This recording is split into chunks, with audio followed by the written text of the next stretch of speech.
Wow, keren. Beliau adalah satu-satunya calon pemimpin yang peduli dengan nasib rakyat. Satu-satunya harapan kita di Pilpres 2029 nanti. Lihat, keren nggak? Abah Anies tampak keren sekali ketika beliau memakai seragam Partai Gerakan Rakyat. Ayo kawan-kawan yang belum daftar Partai Gerakan Rakyat, yang belum menjadi anggota Partai Gerakan Rakyat, caranya gampang. Tinggal daftar secara online juga bisa ya, tinggal klik Google Chrome. Lalu di situ kalian ketik daftar Partai Gerakan Rakyat. Di situ nanti kalian akan diarahkan untuk menjadi anggota Partai Gerakan Rakyat. Semangat untuk semua anak-anak Abah. Jangan kalian merasa pendukung Anies Baswedan jika belum menjadi anggota Partai Gerakan Rakyat. Hurra! Target kita untuk menjadikan Pak Anies Rashid Baswedan sebagai Presiden Republik Indonesia tahun 2029. Akhirnya bermetamorfosa menjadi partai politik dengan nama yang sama. Jadi namanya Partai Gerakan Rakyat. Deklarasi Gerakan Rakyat dari ormas menjadi parpol dilakukan setelah dalam penutupan Rakernas Gerakan Rakyat di Jakarta Ahad 18 Januari 2026. Seluruh delegasi yang hadir menyetujuinya sekaligus menunjuk Ketua Umum Gerakan Rakyat, ormasnya ya, Syahrin Hamid sebagai Ketua Umum Partai Gerakan Rakyat. Dengan perlindungan Tuhan Yang Maha Kuasa dan dengan mengucapkan Bismillahirrahmanirrahim, Perkumpulan Gerakan Rakyat mendirikan sebuah partai politik dengan nama Partai Gerakan Rakyat. Setuju? Kedua, mengangkat dan mengesahkan Saudara Syahrin Hamid sebagai Ketua Umum Partai Politik Gerakan Rakyat untuk masa bakti 2026-2030. Setuju? Syahrin Hamid yang dikenal sebagai juru bicara Anies Baswedan dalam pidato perdana sebagai Ketua Umum Partai Gerakan Rakyat secara terbuka mengakui arah perjuangan partainya selain mewujudkan keadilan bagi seluruh rakyat Indonesia, juga mematok target menjadikan Anies Baswedan sebagai calon presiden pada Pilpres 2029. Bahwa sudah jelas arah perjuangan kita ke depan, bahwa di seperti apapun Anies Baswedan adalah gerakan rakyat dan gerakan rakyat adalah Anies Baswedan. Dengan deklarasi Partai Gerakan Rakyat, maka dalam 2 hari berturut-turut ada 2 partai baru yang dideklarasikan. Hari Sabtu 17 Januari 2025, Partai Gema Bangsa dideklarasikan dengan sangat megah di Jakarta Convention Center. Partai ini dipimpin oleh Ahmad Raufik yang sebelumnya menjadi Sekjen Partai Perindo, pimpinan Haritanu Sudibyo. Dan ini kalau kita lihat komposisinya ini ya memang. Nah, pertanyaannya yang diberikan kira-kira begini. Infrastruktur pendidikan dan kualitas manusia. Mungkinkah kita membangun manusia tanpa infrastruktur pendidikan? Jawabannya sederhana, tidak mungkin. Tapi ketika kita bicara tentang infrastruktur pendidikan, maka jangan hanya menganggap infrastruktur pendidikan itu soal gedung, soal kampus yang megah, yang kokoh.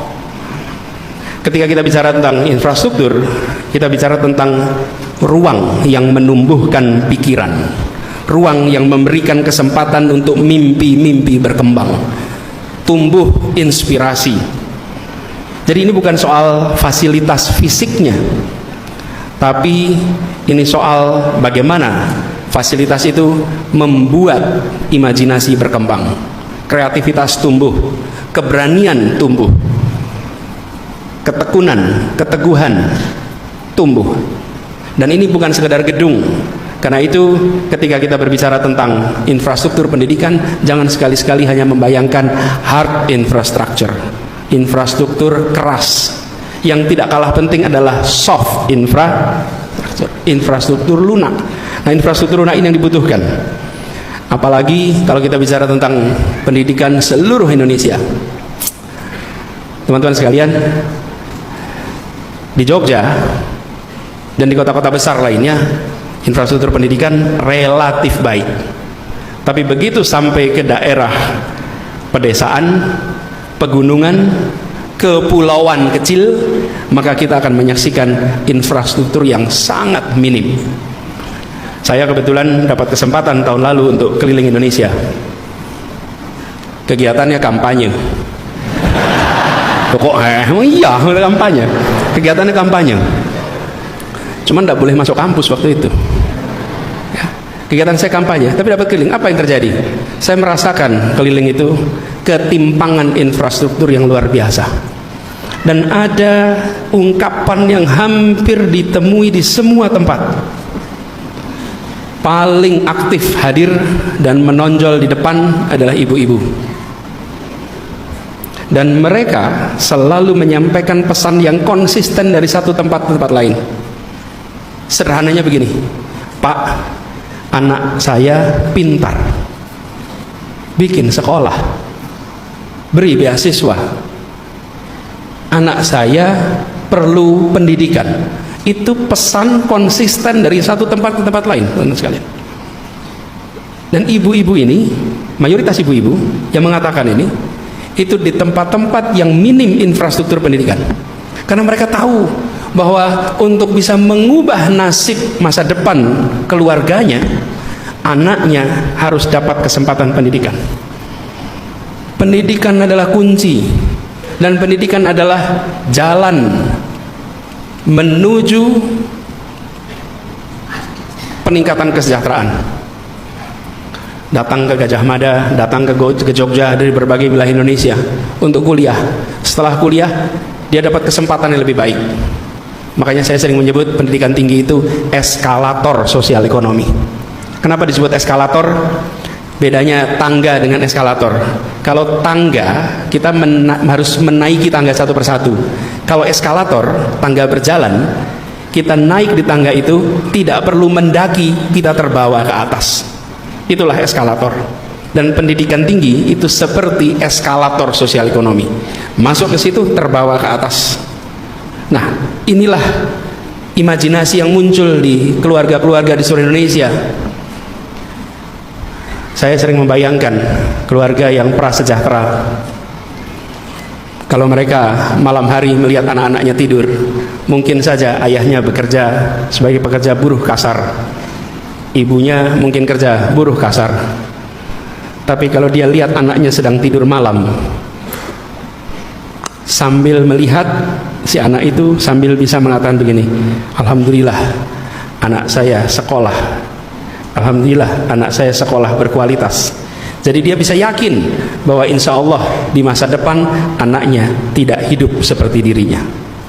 Tapi bila mereka buruh kasar, ibunya juga, dan anaknya tidak punya kesempatan untuk pendidikan, bayangkan sebagai orang tua, dia akan melihat anaknya dan membayangkan anaknya akan mengalami hal yang sama di masa yang akan datang. Itulah sebabnya negara harus hadir. Itulah sebabnya sumber daya untuk pendidikan tidak boleh dikurangi. Karena ini adalah eskalator sosial ekonomi. Jangan sampai sebagian dari kita sudah mendapatkan manfaat eskalator itu naik ke atas. Sesudah kita naik di atas, kita lupa saudara-saudara kita yang belum dapat kesempatan. Kita lupa.